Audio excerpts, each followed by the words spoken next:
यस्तै शुभकामना आदान प्रदान र नेपाल थारू संघको बाट आयोजित तत्वावधानमा आज जुन चियापानको आयोजनाको उद्देश्य शुभकामना आदान प्रदान रहेको छ र आज यो शुभकामना आदान प्रदान कार्यक्रमका आदरणीय अध्यक्ष हाम्रो सभापति रामेश्वरजी त्यसपछि आजका विशिष्ट अतिथि हाम्रो नेपाल थारू संघ केन्द्रीय अध्यक्ष शिवनारायणजी र अर्को विशिष्ट अतिथि बागमती प्रदेशका माननीय मिलन बाबु श्रेष्ठजी उहाँ पनि उहाँको कुरा सुनिहाल्नुभयो। उहाँ पनि एउटा कर्मठ व्यक्तित्व हुनुहुन्छ। संविधान सभा सदस्य माननीय सावित्री बोक्टीजी, पूर्व मन्त्री सावित्री चौधरीजी, सावित्री बोक्टीजी, पूर्व हाम्रो भाइस चान्सलर त्रिभुवन विश्वविद्यालयका डाक्टर तीर्थ खानियाजी, एउटा बौद्धिक व्यक्तित्व हाम्रो साथमा समक्ष हुनुहुन्छ। नेपाली कांग्रेस क्षेत्र नम्बर 1 का सभापति राजु सिलवालजी एवं अन्य अतिथिगणजीहरू हुनुहुन्छ। नेपाली कांग्रेसका महासमितिका सदस्य राजेन्द्र बुर्लाकोटीजी, महासमिति सदस्य भीम प्रसाद थपलियाजी, महासमिति सदस्य सुशीला उप्रेतीजी, राजेन्द्र प्रसाद चौधरीजी, त्यसपछि महासमिति सदस्य हाम्रो जोखा चौधरीजी, नेपाली कांग्रेसका महाधिवेशन प्रतिनिधि बासु ढुङ्गानाजी, क्षेत्र नम्बर 1 का प्रदेश उम्मेदवार रहनुभएका हाम्रो धनबहादुर गुरुङजी, प्रदेश क्षेत्र नम्बर 1 ख का प्रदेश उम्मेदवार उत्तम आचार्यजी, नेपाली कांग्रेस राप्ती नगरका सभापति देवेन लामाजी, नेपाली कांग्रेस खैरेनी नगर सभापति गुणराज श्रेष्ठजी,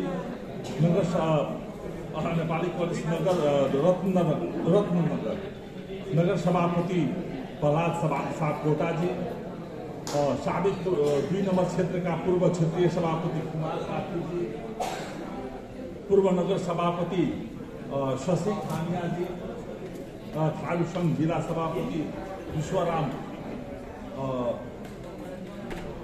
चौधरीजी, जिला कार्य समिति सदस्य किरण ओलीजी, आज यस कार्यक्रममा पाल्नुभएका मेरा प्रिय नेपाली कांग्रेसका सबै दाजुभाइ दिदीबहिनीहरू, साथीहरू, राजनीतिक संगठनका साथीहरू, पत्रकार बन्धुहरू र अन्य सबै मित्रगणहरूमा मेरो सर्वप्रथम आदरपूर्वक जय नेपालको हार्दिक अभिवादन। हामीले आज यो कार्यक्रममा तपाईले सम्झिनुभयो, मलाई चाहिँ माया गरेर निम्तो गर्नुभयो, बोलाउनुभयो, त्यसको लागि म नेपाल थारू संघलाई बहुतै हृदयदेखि म धन्यवाद दिन चाहन्छु। र अर्को कुरा म यहाँ 2-4 कुराहरू समयलाई ध्यानमा राख्दै, किनभने समय हामीसँग थोरै छ र अब धेरै साथीहरू भिड पनि सक्नु भएको छ, तर थोरै साथीहरूले पनि चाहिँ कुरा के छ भने हाम्रो कुरा मनन गरिदिनु भयो, सुनिदिनु भयो भने मलाई लाग्छ कि मैले भनेको कुरा, मैले आफ्नो समय दिएको कुरा पनि सार्थक हुन्छ। 2029 सालमा भर्खर यसो म 10 क्लास पढ्दै थिएँ, 1-2 जना साथीहरू बुवाको साथमा बिपीलाई भेट्न गए। बुवा मेरो त्यो बेलामा मेरो बुवा पिताजी मुक्ति सेनामा हुनुहुन्थ्यो 2007 सालको क्रान्तिमा, र थारू भए पनि उहाँ संस्कृतको आचार्य, उहाँले मलाई पनि संस्कृतै पढ्न लगाउनु भएको थियो। तर म अङ्ग्रेजी पढेँ, पछि राजनीति शास्त्र पढेँ, अनि बुवाले सोध्नुहुन्थ्यो तिमी के पढ्दैछु भनेर भन्दाखेरि म झुटो बोल्थेँ अनि म अझै संस्कृतै पढ्दैछु भनेर भन्थेँ, तर अङ्ग्रेजी पढ्दै थिएँ। तैपनि संस्कृतमा म लगभग शास्त्रीसम्म गरेँ र संस्कृत पढेँ। बुवाको इच्छा, बुवाको कदर, उहाँको इच्छाको मैले सम्मान गर्नुपर्छ भनेर संस्कृतमा पनि शास्त्रीसम्म पढेँ र म संस्कृतमा भाषामा पनि राम्रो दखल राख्छु। र अर्को चाहिँ त्यसले गर्दाखेरि त्यो बेलामा म बुवासँग म इन्डिया जाँदाखेरि दरभङ्गाको इन्टरनेसनल होटलमा छतमा एउटा कार्यक्रम थियो, बिपीलाई भेट्ने कार्यक्रम थियो। त्यो बेलामा चाहिँ धेरै साथीहरू आउनुहुन्छ भनेर अपेक्षा गरिएको थियो, तर जम्मा चाहिँ 30-35 जना साथीहरू थियो। अनि बिपीले चाहिँ बोल्ने बेलामा भन्नुभयो 2029 सालमा बिपीले बोल्ने बेलामा भन्नुभयो होइन संख्या मेरो लागि केही अर्थ छैन, मेरो कुरा चाहिँ 2-4 जना साथीहरूले पनि बुझ्नु हो भने मैले भनेको कुरा सार्थकमा आफू सार्थक भयो भनेर ठान्दछु। त्यसले गर्दाखेरि संख्या धेरै थोरैको छैन मेरो लागि कुनै चाहिँ अर्थ राख्दैन। म एउटा कुरा के भन्न चाहन्छु भनेदेखि मुलुक धेरै चाहिँ एउटा दुश्चक्रमा फसेको छ। अझ पनि नेपाली कांग्रेसको सरकार बन्यो, बन्दैमा हामीहरूले दङ्ग पर्नुपर्ने, हामी धेरै कुरामा विश्वस्त हुनुपर्ने भन्ने कुरा चाहिँ परिस्थिति मैले देखिराखेको छुइनँ। र धेरै चाहिँ ल्याटेन्ट कन्फ्लिक्टहरू छन्। ल्याटेन्ट कन्फ्लिक्ट भन्दाखेरि धेरै चाहिँ किसिमका द्वन्द्वहरू अहिले पनि चर्काउने प्रयास चाहिँ यो मुलुकमा भइराखेको छ। धेरै राष्ट्रिय अन्तर्राष्ट्रिय षड्यन्त्रहरू पनि भइराखेको छ। हामीले चाहिँ स्थानीय राजनीति बुझ्दा राष्ट्रिय राजनीति नबुझिकन स्थानीय राजनीति बुझ्न सक्नुहुन्न। राष्ट्रिय राजनीति बुझेपछि स्थानीय राजनीति पनि बुझ्न सजिलो पर्छ। त्यस्तै किसिमबाट तपाईले अन्तर्राष्ट्रिय राजनीति र भू राजनीतिलाई बुझ्नु भएन भनेदेखि तपाईले राष्ट्रिय राजनीति पनि बुझ्न सक्नुहुन्न। नेपालको राष्ट्रिय राजनीतिलाई बुझ्नको निम्ति पनि अन्तर्राष्ट्रिय राजनीति र भू राजनीतिलाई बुझ्नुपर्ने हुन्छ। स्थानीय राजनीतिलाई बुझ्नको निम्ति पनि राष्ट्रिय राजनीति बुझ्नुपर्ने हुन्छ। अनि त्यसपछि तपाईले धेरै कुराहरू तपाईले चाहिँ भिजुअलाइज गर्न सक्नुहुन्छ। हाम्रो नेपाल थारू संघको नाम लिने बित्तिकै झस्नु पर्ने केही कारण म देख्दिनँ। किनभनेदेखि हामी चाहिँ नेपाल थारू संघ चाहिँ अथवा थारू समाजका मानिसहरू नेपाली कांग्रेससँग प्रतिबद्ध रहेका हामी थारू समाजका मानिसहरू हामी जातीय द्वन्द्वमा पटक्कै विश्वास गर्दैनौँ। जातीय द्वन्द्वमा हामी पटक्कै विश्वास गर्दैनौँ। हामी अन्तर्जातीय ऐक्यबद्धतामा विश्वास गर्दछौँ, अन्तर्जातीय एकतामा विश्वास गर्दछौँ, हामी सोलिडारिटीमा विश्वास गर्दछौँ। एउटा अंग्रेजीमा शब्द छ सोलिडारिटी। हामी ऐक्यबद्धतामा विश्वास गर्दछौँ, हामी राष्ट्रिय एकतामा विश्वास गर्दछौँ, हामी राष्ट्रवादमा विश्वास गर्दछौँ, हामी लोकतन्त्रमा विश्वास गर्दछौँ। त्यसकाले गर्दाखेरि हाम्रो आफ्नो चाहिँ दृष्टिकोणमा हाम्रो कहीँ पनि जातीय द्वन्द्व छैन। जातीय घृणा, जातीय द्वन्द्व त्यसमा हामी पटक्क विश्वास गर्छौँ। तर मुलुकमा त्यो काम त भइराखेको छ, जातीय द्वन्द्व फैलाउने। त्यो जातीय द्वन्द्व फैलाउने काममा फेरि जातीय संगठन मात्र लागेका छैन। डाक्टर बाबुराम भट्टराई जस्तै मान्छे लागेका छन्, प्रचण्ड जस्तै मान्छे लागेका छन्। अहिले यत्रो पहाडियाका विरुद्धमा म केही दिन अगाडि मैले चाहिँ बाइ द वे बाटोमा हिँड्दा कहीँ कार्यक्रममा मैले भेटेँ। मैले चाहिँ उपेन्द्र यादवजीलाई, अनि उपेन्द्र यादवजीसँग मैले सोद्धा तपाईँ र बाबुरामजीको अब फेरि यो सहयात्रा कहाँ पुग्ने हुन् जस्तो लाग्छ नि त भनेर भन्दाखेरि उहाँले के भन्नुहुन्थ्यो भनेदेखि उहाँ त यति धेरै चाहिँ मभन्दा पनि चर्को छैन उनी जातीय कुरा गर्छन्।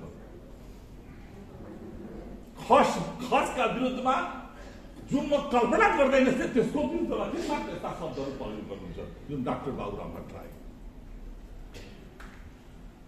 कसका लागि, के का लागि, उनको उद्देश्य के त भन्दाखेरि अहिले पनि यो मुलुकमा एक थरीका जुन चाहिँ उग्र वामपन्थीमा विश्वास गर्ने क्यामोफ्लेज मात्र चेन्ज भएको छ।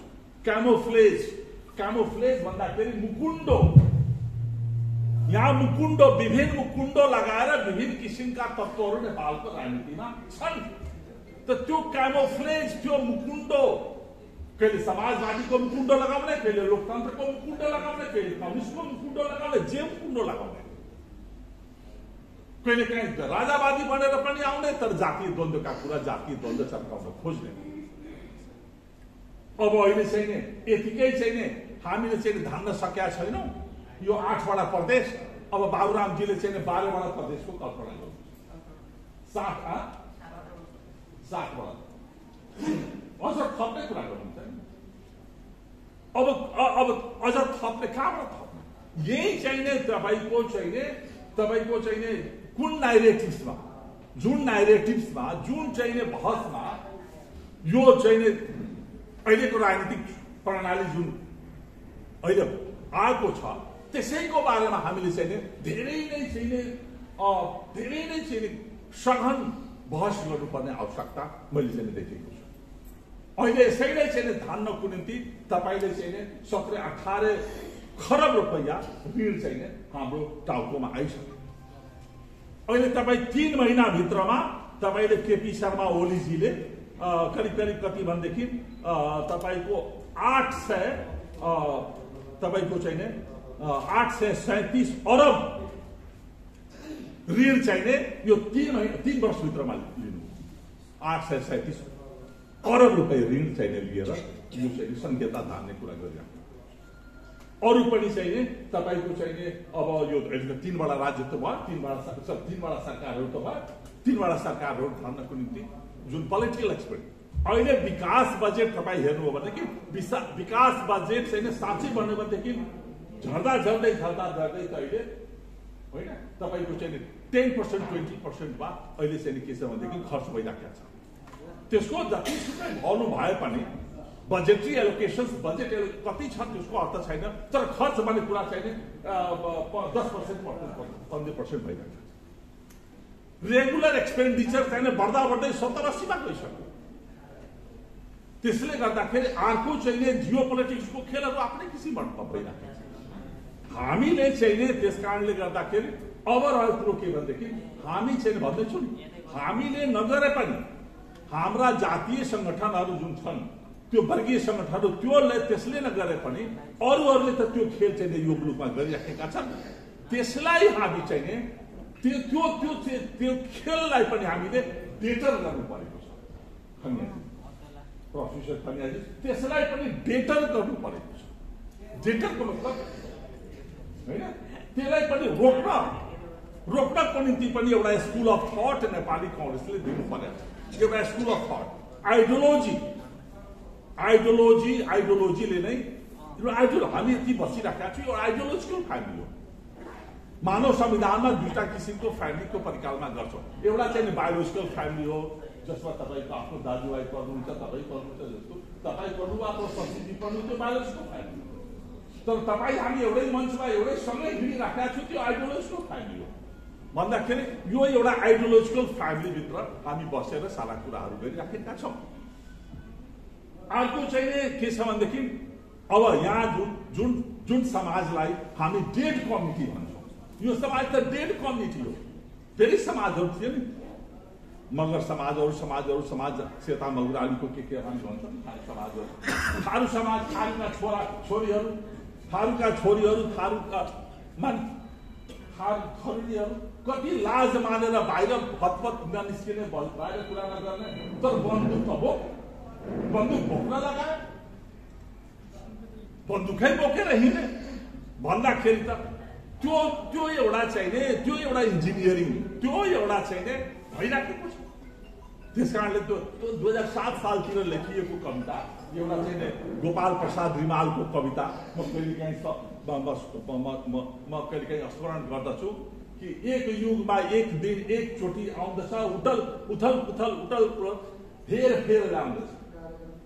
एक युगमा एक दिन एकचोटि आउँदछ, उलट उथल फेर ल्याउँदछ। खरानी हुन्छ पुरी चल्न थाल्दछ, एक युगमा एक दिन एक पटक आउँदछ। मरे भने सम्झिएका जुरु उड्दछन्, मरे भने सम्झिएका जुरु उड्दछन्, मरे भने सम्झिएका सुरु हिँड्दछन्। खरानी हुन्छ भरभराउँदो, हुरी चल्न थाल्दछ। एक युगमा एक दिन एकचोटि आउँदछ, उलट उथल हेर ल्याउँदछ। भन्दाखेरि मरे भने सम्झे त्यो डेड कम्युनिटी, जस्तै हामी डेड कम्युनिटी भन्छौँ, यस्तो मृत तुल्य समाज, तर त्यो समाजको मान्छेहरूलाई पनि बम र बन्दुक उठाउँदैछ। आज 17,000 मानिस मरिए, तर 17,000 मानिस मरिसकेपछिको उपलब्धि यो मुलुकमा के देखियो त के छ कहाँनिर के छ के एउटा ड्रामेटिक सेन्स के नै भयो। एउटा सिस्टमको नाउँ फेरियो, यताउता भयो, तर खासै छैन आमूल परिवर्तन भने, नयाँ नेपालको नाउँमा आमूल परिवर्तन भने जुन देख्नु पर्ने त्यो त देखिएन। आज पनि तपाईँको आजको सरकारको कुरा गर्दैछन्, आज यत्रो चाहिँ पब्लिक सेक्टर छ, शिक्षाको क्षेत्र कसरी चलिरहेको छ, यत्रो स्वास्थ्यको क्षेत्र कसरी चलिरहेको छ, यत्रो ल एन्ड अर्डर कसरी चलिरहेको छ। डेमोक्रेसी भनेको त फङ्सनल एनार्की होइन नि। फङ्सनल एनार्की डेमोक्रेसी भनेको त रुल अफ ल हो। अहिले भ्रष्टाचारको तपाईँ नयाँ खेलहरू, अहिले कम्युनिस्टहरूको प्रवेश भएको छ। एमालेको तपाईको त धन नै छ कि केपी शर्मा ओली को यो चाहिँ नि अधिनायकवादबाट कोर्टको डिसिजनले उन्मुक्ति दियो, कोर्टको डिसिजनले उन्मुक्ति दियो। नत्र भने त केपी शर्मा ओलीले यो के गर्थे उत्पाद। एउटा कोर्टको निर्णय आयो कि एउटा चाहिँ धेरै ठुलो दुर्घटनाबाट यो मुलुक चाहिँ जोगियो। नत्र भने केपी शर्मा ओलीले टोटल पार्टी मात्र पर्जिङ गर्ने होइन, टोटल चाहिने तपाईको राज्यको सम्पूर्ण निकायलाई नै कब्जा गरेर एउटा नयाँ किसिमको राजनीतिक परिपाटी, एउटा नयाँ किसिमको पोलिटिकल सिस्टम ल्याउने त्यो तयारीमा लागिरहेको। अब अहिले कोर्टकै अब अहिले जुन वितण्डा भइराखेको छ नि कोर्टको, होइन कोर्टमा जुन भइराखेको छ नि विरोध प्रतिरोधहरू के भइरहेका छ नि, त्यही चाहिँ न्यायाधीशहरू, जुन न्यायाधीशहरूले एउटा ग्रुप बनाएर यो केपी शर्मा ओलीको विरुद्धमा निर्णय आउनुपर्छ भनेर सर्वोच्च अदालतको न्यायाधीशलाई दबाब दिनेहरू आज उनीहरू अर्कै कुरा गर्दैछ। किन यस्तो निर्णय भयो, किन यस्तो निर्णय भयो, जबकि आफू चाहिँ एउटा ग्रुप बनाएर होइन त्यो न्यायालयलाई दबाब दिने काम त त्यही सर्वोच्च अदालतका होइन बारकामा सबैले गरिराखेका थिए नि त। भन्दाखेरि यो कहाँनिर के खेल हुँदैछ, कहाँबाट कहाँबाट सञ्चालन, यो मुलुकलाई फेरि चाहिँ एउटा द्वन्द्वमा धकेल्ने मात्र होइन, एउटा राजनीतिक अस्थिरता ल्याउने, यो मुलुकमा लोकतन्त्रलाई बिथोल्ने, लोकतन्त्रलाई नै समाप्त पार्ने एउटा धेरै ठुलो चाहिँ खेल भइराखेको छ। त्यो खेललाई बुझेर हामीले नेपाली कांग्रेसको साथीहरू सानातिना स्वार्थमा नल्झेर एकजुट भएर अहिले नेपाली कांग्रेस हिँड्न सकेन भनेदेखि यो मुलुकमा लोकतन्त्र रहन्न, यो मुलुकमा लोकतन्त्र पनि रहन्न, यो मुलुकको राष्ट्रियता पनि खतरामा पर्न जान्छ। त्यो किसिमको मैले आभास चाहिँ हामीहरूले चाहिँ पाइराखेका छौं। अब अहिले तपाईले चाहिँ अब हामी भन्छौं लोकतन्त्र हाम्रो निम्ति, लोकतन्त्र हाम्रो निम्ति उ चाहिँ होइन, यो के भन्छ भनेदेखि साधन होइन, लोकतन्त्र हाम्रो निम्ति साध्य पनि हो, हाम्रो निम्ति लोकतन्त्र माध्यम मात्र होइन, हाम्रो निम्ति लोकतन्त्र उद्देश्य पनि हो, हाम्रो ऑब्जेक्टिभ नै लोकतन्त्र हो, साधन होइन। तर केही मानिसहरूको, केही पार्टीहरू, कम्युनिस्ट पार्टीहरू, चाहे त्यो ओलीजी हुन्, केपी शर्मा ओली हुन्, चाहे प्रचण्ड हुन्, चाहे बाबुराम भट्टराई हुन्, चाहे अरू सबै, उहाँहरूको निम्ति लोकतन्त्र उद्देश्य होइन, लोकतन्त्र एउटा साधन मात्र हो। त्यो लोकतन्त्रलाई दुरुपयोग गर्ने, सदुपयोग गर्ने र अर्कै चाहिँ अभीष्ट इच्छा पूर्ति गर्नको निम्ति खेल गर्ने, उहाँहरूको निम्ति एउटा अर्को परिकल्पना छ। त्यसले गर्दाखेरि त्यो खेलमा उहाँहरूले चाहिँ लागिराख्नु भएको छ। यो कुरा चाहिँ हामीले चाहिँ एउटा मनन गर्नुपर्ने के हुन्छ भनेदेखि अहिले बिचमा त हेर्नुभयो, जब अहिले जति पनि विकृतिहरू भयो त्यो विकृतिहरूको प्रवेश सबैभन्दा बढी कुन बेलामा भयो भनेदेखि जब माओवादी राजनीति यो मुलुकमा चाहिँ प्रवेश भयो। माओवादीको राजनीति जब यो मुलुकमा प्रवेश भयो र त्यो प्रवेश भएपछि कम्युनिस्ट पार्टीहरू अलिअलि बलियो हुन थाले, कसरी बलियो हुन थाले त्यसको पनि एउटा अन्तर्राष्ट्रिय कथा व्याख्याहरू छ। कुन चाहिँ अन्तर्राष्ट्रिय खेल, कुन चाहिँ अन्तर्राष्ट्रिय डिजाइनमा यो कम्युनिस्ट पार्टीहरू यति बलियो भयो, त्यसमा को लागे सारा चाहिने अलोकतान्त्रिक छ, लोकतन्त्र विरोधी शक्तिहरू, राष्ट्रिय अन्तर्राष्ट्रिय शक्तिहरू मिलेर चाहिने कम्युनिस्ट पार्टीलाई बलियो बनाउने काम गरे र कम्युनिस्ट पार्टी बलियो भइसकेपछि आज 3-4 वर्षको शासनको दरमियानमा तपाईले के देख्नुभयो भनेदेखि लिडर्स भन्दा पनि डिलर्सहरू पैदा भयो। लिडर्सको ठाउँमा को पैदा भयो भनेदेखि डिलर्सहरू पैदा भयो। हरेक ठाउँमा डिलर्सहरू पैदा भयो, हरेक मन्त्रालयमा डिलर्सहरू पैदा भयो, लिडर्स होइन। जहाँ जानुस् तपाईँ डिलर्स पाउनुहुन्छ। यो लिडर म भन्थे कहिलेकाहीँ यसो हेर्दा मैले यो सबका सब डिलर्सहरू होइन, लिडर्सहरू होइन। भन्दाखेरि हामी चाहिँ नि के छ भनेदेखि हामी त चाहिँ नि त्यसकारण खालि भागभण्डाको राजनीति, खालि लुटतन्त्रमा, कहाँनिर लुटतन्त्रको सेयर हेर्ने, कमसेकम हामी स्टेक होल्डर हौ तर हामी शेयर होल्डर छैनौँ। हामी राजनीतिका शेयर होल्डर छैनौँ, हामी स्टेक होल्डर हौ। हामी स्टेक होल्डर के हुन भनेदेखि हामी सामाजिक न्याय चाहन्छौँ, हामी पनि एउटा सम्मानजनक उपस्थिति चाहन्छौँ, हाम्रो पनि एउटा के छ भनेदेखि हाम्रो पनि पहुँच हुनुपर्छ, एक्सेस टु पावर। किनभनेदेखि हामी यहाँ पनि एउटा कुरा बडो सेन्सिटिभ कुरा गर्दैछु, खालि बडो साङ्केतिक भाषामा तपाईँको गर्दैछु। थारू जातिको एउटा आफ्नै सिग्निफिकेन्स छ, वर्थ छ, पोलिटिकल वर्थ पनि छ। तपाईँ एउटा बुझ्नु, यो समाज हामी चाहिने के छ भनेदेखि हाम्रो रेकर्ड हामीसँग चाहिने रेकर्ड अफ हिस्ट्री छ। हामी करिब 7,000 वर्षदेखि, त्योभन्दा पहिलेदेखि पनि हुन सक्छ, तर रेकर्ड हिस्ट्रीको रेकर्डमा हामी 6-7 हजार वर्षदेखि नेपालमा बस्दै। तपाईँको चाहिँ जुन बेलामा महाजनपदहरू थिए, 16 वटा महाजनपदहरू थिए। इन्डियामा एउटा पनि राज्य थिएन। बुद्धिस्ट तपाईँ लिट्रेचर पढ्नुभयो भने इन्डियामा राज्यहरू होइन, महाजनपदहरू। त्यो 16 वटा महाजनपदहरूमा त्यो बेलामा पनि थारूहरूको लिट्रेचरहरू पाइएको छ। यो देशको यो पृथ्वीनारायण शाहको एकीकरणको जुन प्रयास भयो, त्यो एकीकरणको प्रयासमा पनि थारूहरूको भूमिकाका पनि हामीसँग लिट्रेचरहरू छन्।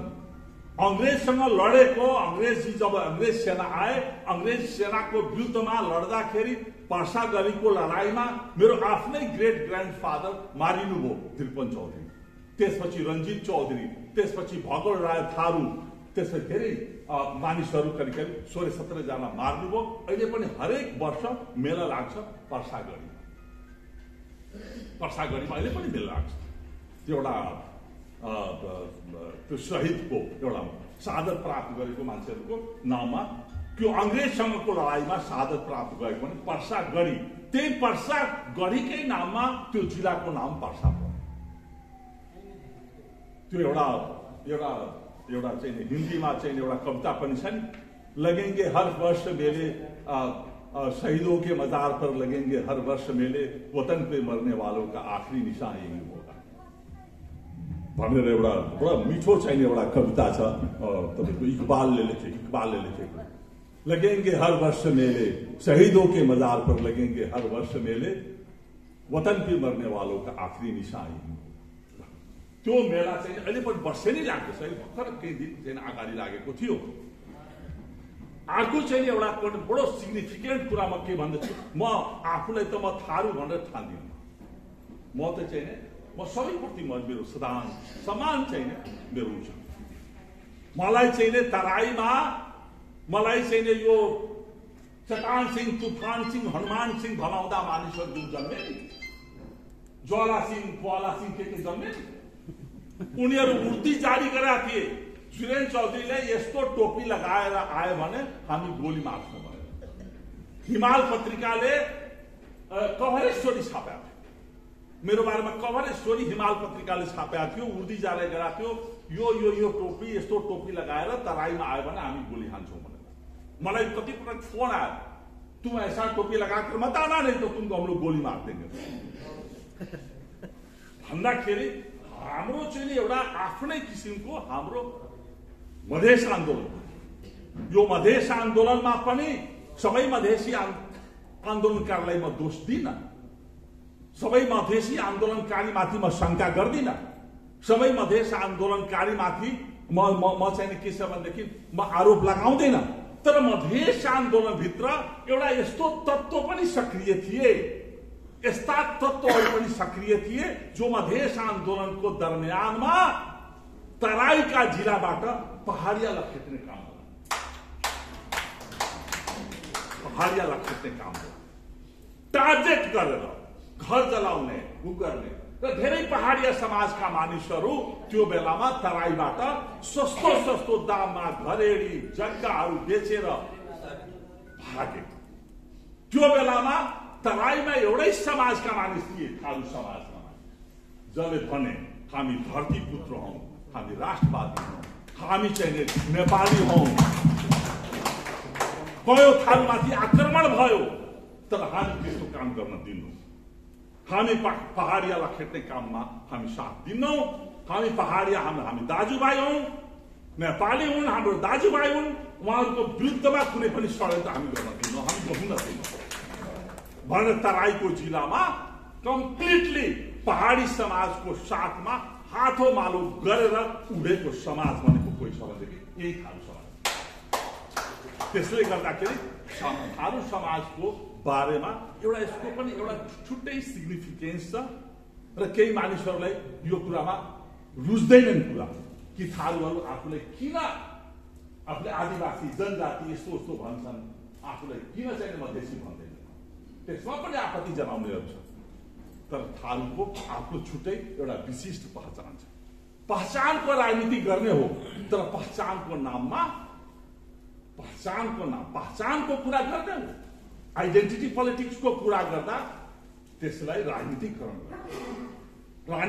गर्ने बित्तिकै के हुन्छ भनेदेखि त्यहाँ घृणा हेट्रेडको कुरा। त्यसले गर्दाखेरि पोलिटिसाइज्ड एथनिसिटी भन्छ नि, त्यो कुराको हामी म सपोर्ट गर्छु। पोलिटिसाइज्ड कुनै पनि पोलिटिसाइज्ड आइडेन्टिटी पोलिटिक्स, पोलिटिसाइज्ड चाहिने तपाईको चाहिने आइडेन्टिटी पोलिटिक्स छ। त्यो कुरा चाहिँ के हुन्छ भनेदेखि जातीय चाहिने एउटा विखण्डन ल्याउँछ र जातीय विखण्डन इन्डियामा तपाईको 1100 वर्ष विदेशीले शासन, 900 वर्ष मुसलमानले शासन गरे। त्यो पनि कहाँबाट कहाँ, त्यो तपाईको मंगोलियाबाट आएर, अफगानिस्तानबाट आएर। अफगानिस्तान त अब आर्यवर्तकै संस्कृति हो नि। अफगानिस्तान त पछि अफगानिस्तान भयो। अफगानिस्तान त त्यहीबाट चाहिने गन्धारी थिइन्। गन्धार भने त्यही हो, गन्धारी त त्यहीका थिइन् अफगानिस्तानबाट। अहिले पनि अफगानिस्तानदेखि लिएर कश्मीरसम्मको जुन हिमालय छ त्यसको हिमालयको नाम आज पनि के छ तपाईलाई थाहा छ? Hindu Kush Himalayan region of mountains. Doctor तपाईलाई थाहा छ? अहिले पनि अफगानिस्तानदेखि लिएर कश्मीरसम्मको जुन हिमालयन रिजन अफ माउन्टेन्स जुन छ नि त्यसको नाम आजको दिनमा पनि हिमालय कुश रिजन अफ माउन्टेन भन्छ। Hindu Kush Himalayan region of mountains भने त्यो 16 जनपदमा एउटा जनपद भनेको ऊ पनि थियो। त्यहाँ पनि बुद्धिस्टको धेरै ठुला मोनास्ट्रीहरू थिए। त्यो पछि गएर सेन्ट्रल एसियाबाट आएर त्यो कब्जा गरे र त्यहाँ इस्लामीकरण भयो। नत्र भने त्यहाँ पनि ठुला बुद्धिस्ट मोनास्ट्रीहरू थिए अफगानिस्तानमा। त्यसले गर्दाखेरि के छ भनेदेखि हाम्रो चाहिँ नै र अब यो धेरै ठुलो बहसको विषय र हाम्रो चाहिँ नै र अब अर्कोतिर जाउँ। त्यसले गर्दाखेरि के छ भनेदेखि हाम्रो चाहिँ नै मुलुकमा जुन यस्तै बेला पारेर हाम्रो चाहिँ नै बेला बेलामा अन्तर्क्रियाहरू भइराख्नुपर्छ। अन्तर्क्रिया भनेको हेर्दाखेरि चियापान होइन, कुनै न कुनै अवसर पारेर चियापानको आयोजना गर्नुपर्छ। यसले के गर्छ भनेदेखि इन्गेजमेन्ट गर्छ, इन्गेज गर्ने, साथीभाइले इन्गेज गर्ने। फेरि के छ भने यसले के गर्छ भनेदेखि कम्युनिकेसन, पोलिटिकल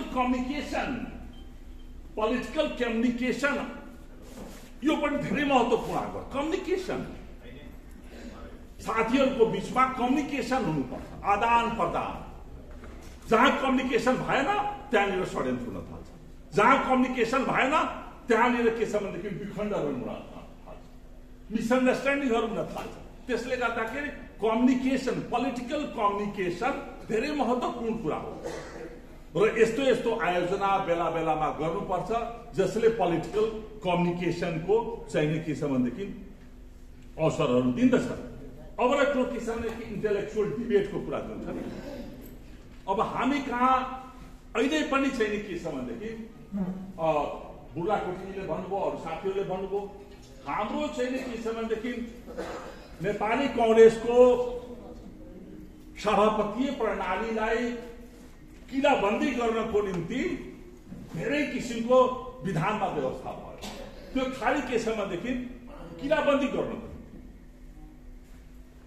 तर त्यो किराबन्दी गर्ने नाउँमा जुन धेरै किसिमको व्यवस्था गरियो, यसले के गर्यो भनेदेखि त्यो विधानलाई धेरै जटिल पनि बनाएको छ र विधानलाई धेरै धेरै किसिमबाट त्यो हाम्रो निम्ति लङ टर्म त्यो विधानले कतै न कतैतिर जुन नेपाली कांग्रेसलाई कमजोर गर्ने काम पनि गर्दछ।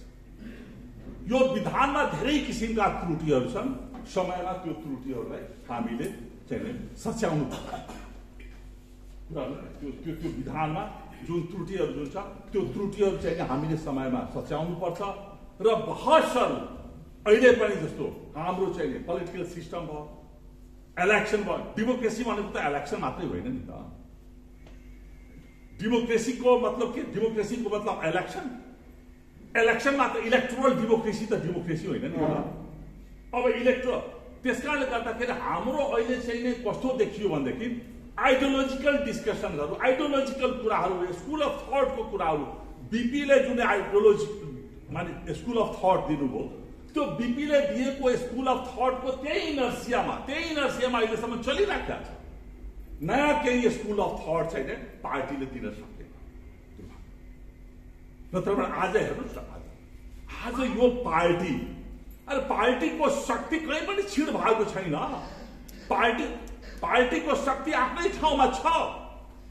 आज पनि नेपाली कांग्रेस भन्दा ठुलो शक्तिशाली कुनै पार्टी छैन।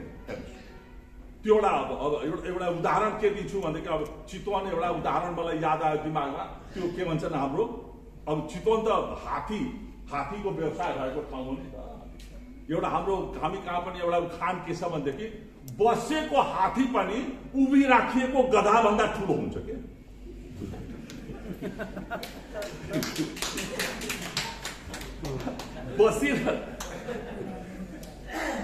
बसिराखेको हात्ती जुन छ नि त्यो उभिराखेको गधा भन्दा ठुलो हुन्छ नि, होइन? आज त तपाईँले हेर्नु के हुन्छ भनेदेखि सारा गर्लाम गुलुम सारा ढलै परेन नि, आफै ढले भन्दाखेरि यो के छ भनेदेखि तपाईँले यो दम्भ चाहिने 2/3 यस्तो उस्तो छ। सारा लोभी पापीको जमात नि त। सबैलाई मन्त्री बन्नु पर्ने, सबैलाई चाहिँ राम्रै फेरि मन्त्रालय पनि एकदम प्लम पोर्टफोलियो, मलाइदार मन्त्रालय चाहियो। मन्त्रालय मात्र होइन, मलाइदार मन्त्रालय नै चाहियो। माला त मलाइदार मन्त्रालय, अङ्ग्रेजीमा भन्छन् प्लम पोर्टफोलियो भन्छ नि अङ्ग्रेजीमा। सबैले त्यही छैन, लुटतन्त्र एकदम खाली छैन, त्यही सेयर होल्डरको काम, सेयर होल्डिङ। यत्रो लुटतन्त्र त 60 वर्षमा कहिल्यै देखिएन। भ्याक्सिन किन ढिलो भयो? भ्याक्सिन यस कारणले ढिलो भयो, त्यसको कमिसन चाहिँ बेलामा आएन। मान्छे मरिराखेका छ। अब यहाँको एजेन्टले त्यहाँ भ्याक्सिनको मालिकलाई के भन्छ भनेदेखि हाम्रो जबसम्म कमिसन क्लियर हुँदैन तबसम्म भ्याक्सिन नपठाउने भनेर भन्छ।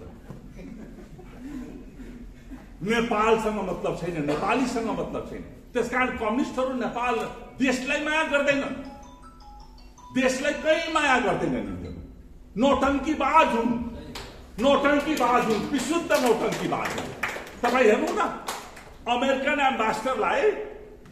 एम्बेसडरलाई केपी शर्मा ओली र माधव कुमार नेपाल दुईटैले अमेरिकन एम्बेसडरलाई एमाले अफिसमा बोलाउँदा त्यो सारा चाहिने माओ तस्तुङ र लेनिनका फोटोहरू सब झिकिदिएका।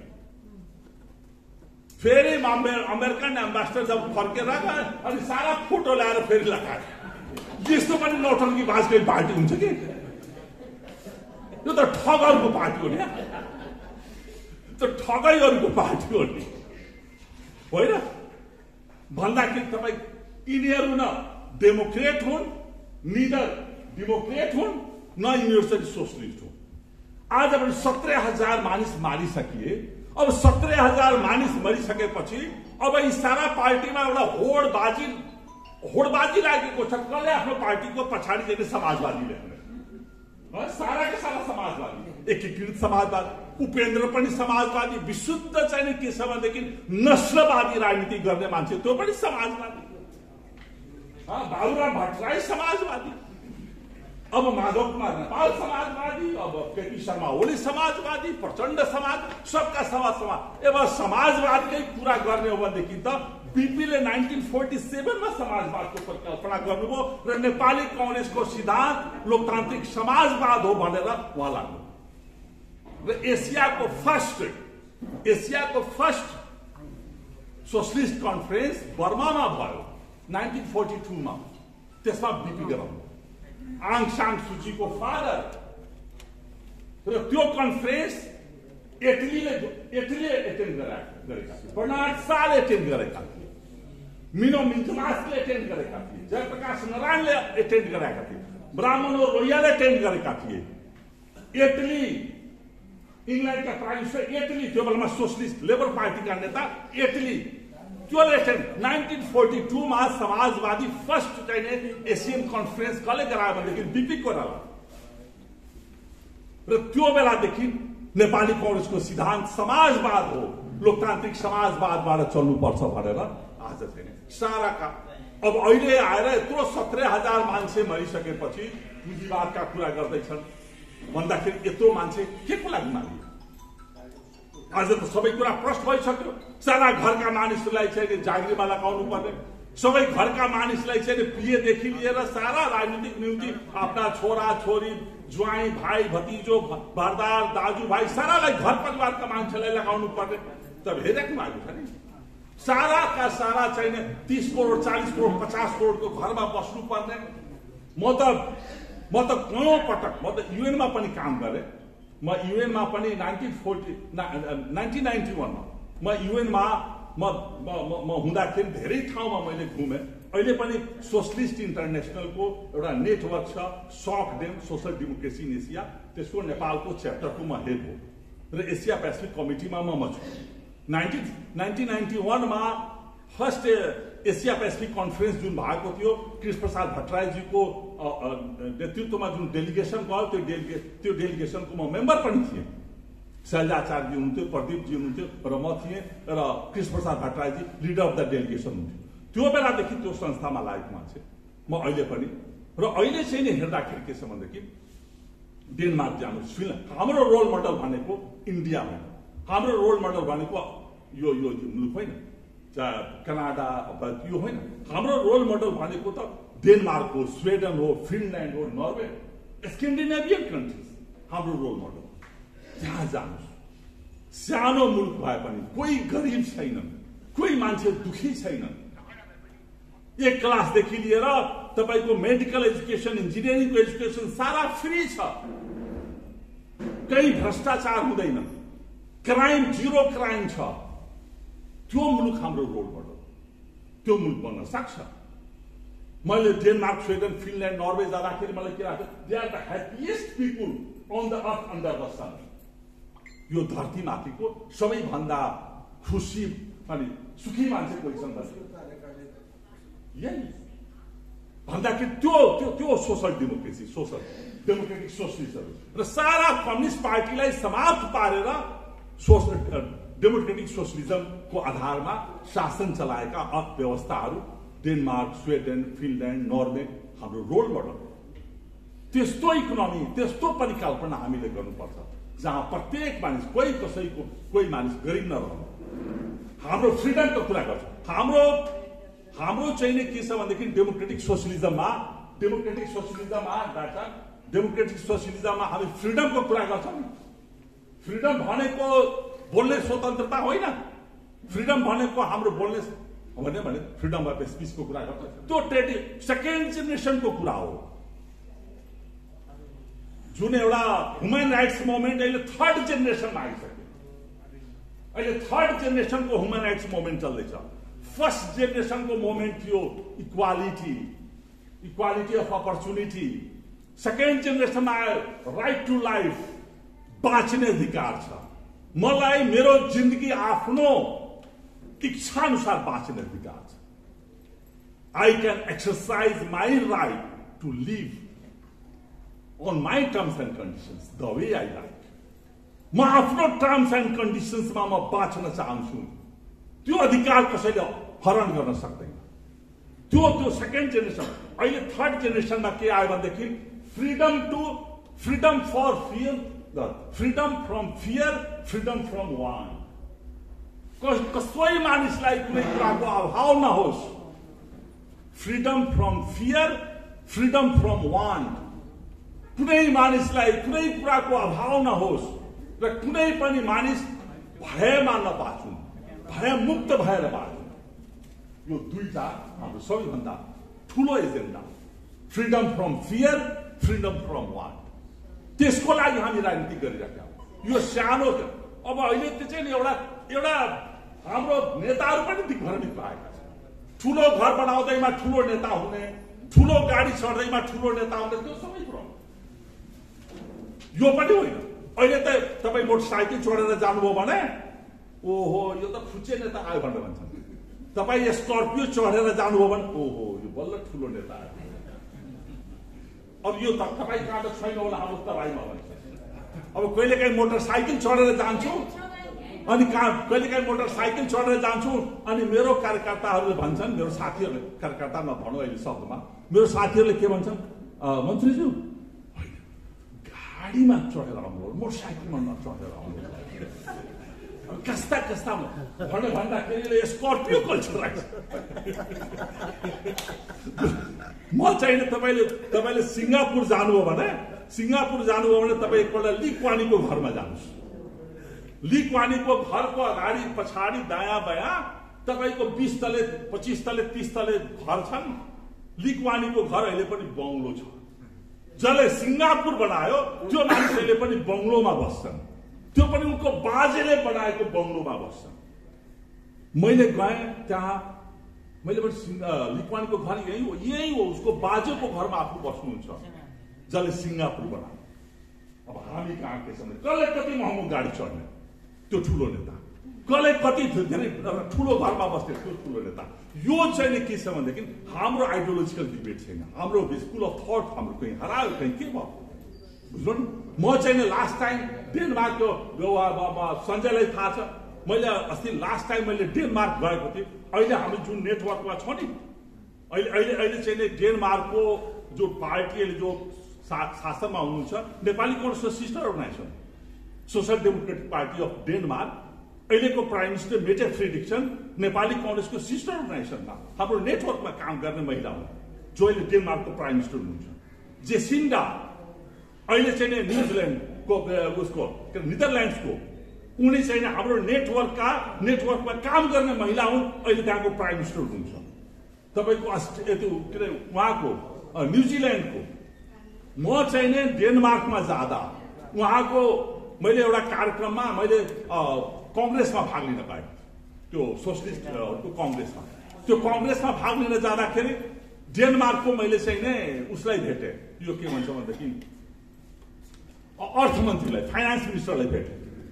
अनि उहाँले सोध्नुभयो तपाईँ कहाँ बस्नु भएको छ. मैले भने होटलमा बसेको छु, नजिकै छ एउटा होटल. मैले ठिक छ भोलि आउँछु होटलमा. मैले आउनुहोस् प्लिज, म चाहिँ ब्रेकफास्ट हामी सँगै खाउँला भनेर. सिटिङ फाइनान्स मिनिस्टर डेनमार्कको, जो संसारको 20वटा धनिक मुलुकमध्ये पर्छ. अनि उहाँ आउनुभयो, बिहान ब्रेकफास्ट खाएँ. ब्रेकफास्ट खाइसकेपछि अनि मैले बाहिर छोड्न गएँ. अनि बाहिर छोड्न जाँदाखेरि मैले के भने तपाईँको गाडी कहाँ छ भनेर भन्दाखेरि होइन म त साइकलमा आएको भनेर. साइकलमा? अनि साइकल निकालेर चढेर हिँड्नु. साइकलमा एकदम विश्वास गर्दैन, केही छैन.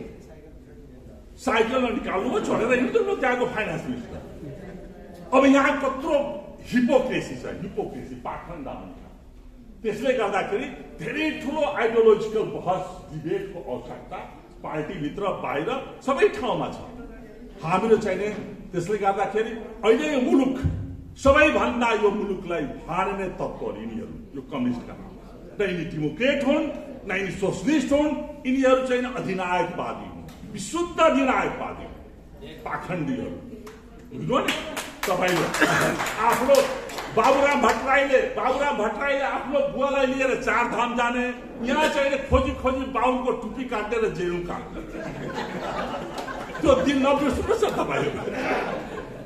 त्यो दिन तपाईँहरू नबिर्सनु होला। बुझ्नु, त्यो पाखण्ड हो नि, हिपोक्रेसी हो नि। त्यसले गर्दाखेरि यो देशलाई तपाईँ युवाहरू, आजका युवाहरू माथि धेरै ठुलो जिम्मेवारी छ, सबैमाथि जिम्मेवारी छ। इन्टरजेनेरेसनल जस्टिस छ होइन, बुढो हुँदैमा त्यसलाई पाखा लगाउनु पर्छ भने पनि जरुरी छैन। अहिलेको युएनले, आजको इन्टरनेसनल मुभमेन्टले इन्टरजेनेरेसनल जस्टिस भन्छ। हरेक जेनेरेसनलाई न्याय पाउनु पर्यो। हरेक, अब 80 वर्षको मान्छे त अमेरिकाका राष्ट्रपति छन् भनेदेखि अब हामीले पनि भोकै खाक लगाउनु पाइँदैन भन्दाखेरि यहाँ के छ भनेदेखि सबैजना, तर तपाईँहरूको धेरै ठुलो जिम्मेवारी छ। तपाईँहरूले बहसलाई, आइडियोलोजिकल डिबेट, बहसलाई अगाडि बढाउनुहोस्। र आजको दिन चाहिँ तपाईँहरू मलाई सम्झिनुभयो, सर्वे भवन्तु सुखिनः सर्वे सन्तु। अब राजनीति गर्न त अलि गाह्रै छ नि, राजनीति गर्न। राजनीति एउटा लास्टमा सुन्नुहोस् न, अन्तिममा एउटा जोक सुनाउँछु एउटा। अब तपाईँले कतिजनाले त्यो जोक सुन्नु पनि भयो होला। अब एउटा फिक्सन हो कि, फिक्सनमा सुनाउँछु। फिक्सन के हो भनेदेखि त्यो फिक्सनै हो, एउटा काल्पनिक कथा। अब एकपटक यमराज चाहिने अब यस्तै अब तपाईँको चाहिने हाम्रो सौरातिर घुम्न गयो। अब यमराज चाहिने सौरातिर घुम्न गएका बेलामा एउटा चाहिने माउतेले चाहिने हात्तीमा चढेर हात्ती लिएर गइरहेका होइन। अब त्यो यमराज चाहिने यसो घुम्दा घुम्दै गयो, फिक्सन हो, काल्पनिक कथा।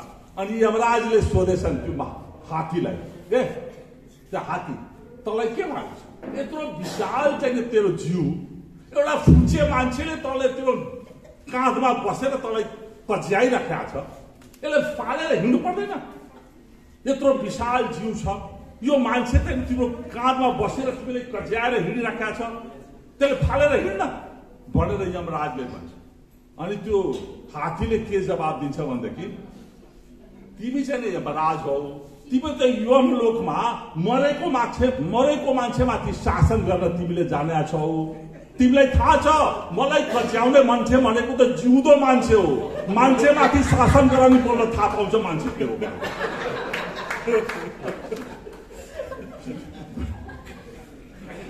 यो त जिउँदो मान्छे मेरो टाउकोमा बसिरहेको, तिमी चाहिँ मरेको मान्छेमाथि शासन गरेर फुर्ती दिन्छौ भन्दाखेरि त मान्छेमालाई व्यवस्थापन गर्ने, देश चलाउने भन्ने कुरा त यो आफैमा ठुलो चुनौतीपूर्ण छ नि। त्यसमा पनि जियो पोलिटिकल खेल के धेरै ठुलो छ। अब कुनै दिन फेरि त्यसको बारेमा पनि बहस गर्ला। मलाई त वीरगञ्ज जानु छ, फेरि त्यसो गर्दा धेरै टाइम लिन, फेरि अब 2 बजेदेखि लिएर कति भन्नु त 6 बजीसम्म भन्दाखेरि त टर्चर हुन्छ नि। त्यस कारणले अन्तमा सर्वे भवन्तु सुखिनः सर्वे सन्तु निरामया सर्वे भद्राणि पश्यन्तु मा कश्चित् दुःखभाग भवेत्। सबैको घरमा लक्ष्मीको वास होस्, सबैको घरमा छैन खुसियाली होस्, सबैको घरमा समृद्धि र सबैको घरमा आनन्दको वातावरण होस्, प्रगति होस्,